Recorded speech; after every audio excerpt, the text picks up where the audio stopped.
Yes bank limited 22 रुपये के ऊपर है अभी, तो समझना होगा कि यहाँ पर इसका टेक्निकल देखा जाए तो ये बुलिश भी नहीं है और बेरिश भी नहीं है, क्योंकि ना स्टॉक की प्राइस ज़्यादा ऊपर जा रही है और ना ही ज़्यादा नीचे, क्योंकि ऐसा होगा भी नहीं अभी के टाइम में, क्योंकि यहाँ पर देखिए प्राइस इतने और इतने के बीच ही रह रही है।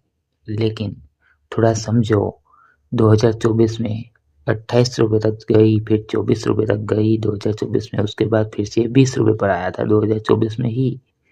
2025 की फरवरी में ये 16 पर आया था और उसके बाद फिर से प्राइस बढ़ी 25 रुपये तक और फिर से कम होकर ये 22 रुपये पर आई है। लेकिन जब से इसकी बहुत बड़ी गिरावट होने के बाद देखा जाए तो इसके अंदर कुछ खास हुआ नहीं है, क्योंकि कोई खास लेटेस्ट न्यूज़ भी नहीं है जिससे ये कह सके कि आने वाले टाइम में इसका क्या होगा। लेकिन इसके अंदर ऑप्शन ट्रेडिंग भी होती है, एफ&ओ ट्रेडिंग, ये भी इसके अंदर होती है। तो वॉल्यूम तो बढ़ा है, लेकिन कितना, तो देखिए बहुत ही ज़्यादा वॉल्यूम बढ़ चुका है। ये देखा जाए तो अच्छी बात है, कितना वॉल्यूम तो है, एक बैंक सेक्टर का स्टॉक है, समझना होगा। और अगर देखा जाए इसकी मार्केट कैप को तो 71,000 करोड़ तो इसकी मार्केट कैप ही है, तो ये तो कंप्लीट है। पी रेशियो 18 का तो ये भी कंप्लीट है। देखा जाए तो मार्केट कैप है, उसके कारण ही ये कंप्लीट है, और स्टॉक की प्राइस के हिसाब से देखें तो भी। लेकिन फिर भी एक बात समझना होगा कि बुक वैल्यू को इग्नोर कीजिए, डिविडेंड नहीं मिलेगा। ईपीएस 1 रुपये 20 पैसा और आरओई 7% ही है, तो आरओई 7% है, समझना होगा।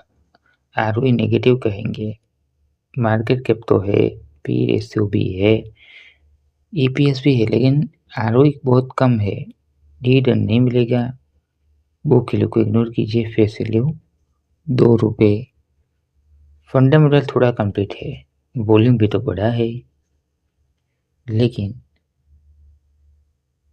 यहाँ पर होल्डिंग देखे, शेयर होल्डिंग पैटर्न, तो एफआईआई की होल्डिंग बढ़ी है, लेकिन डीआई की अगर देखें तो डीआई की कम हुई है।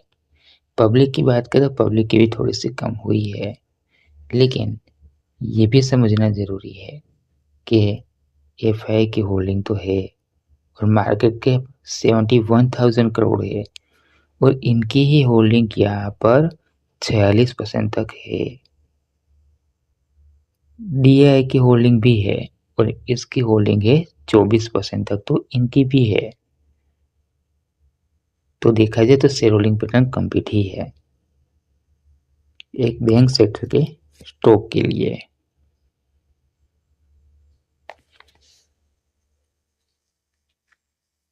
क्वार्टरली अगर देखें तो काफ़ी अच्छा रेवेन्यू जनरेट किया है।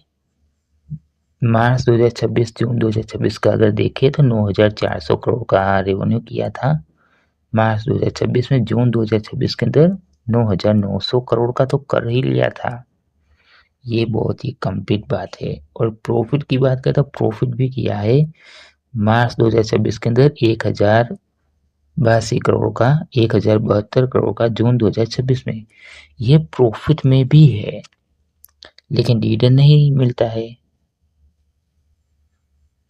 एक साल का कर देते हैं तब देखिए 2026 में भी 37,000 करोड़ का तो रेवेन्यू किया, लेकिन प्रॉफिट भी किया है 3,512 करोड़ का 2026 में। ये तो रिजल्ट की बात करें तो अच्छे है, ये तो फाइनेंशियल तो इसके।